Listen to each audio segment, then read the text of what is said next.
Kung napakinggan nila yung kwento ko, may mga stories doon, yung paglaban sa pornography na tingin ko hindi ko ma-accomplish kung hindi dahil sa mga sakramento, di ba?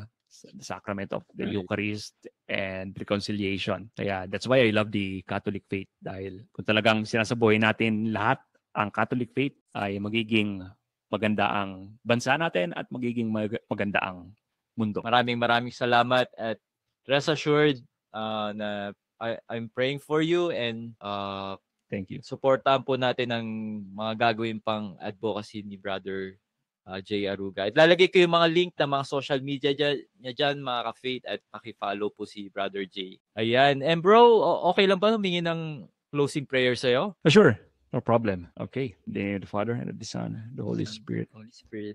Amen. Amen. Lord, we praise you. We worship you. Thank you for tonight na nagkausap kami ni Brother Adrian, and naway ang pinag-usapan namin ay pumukaw sa puso at isipan ng mga manonood at mga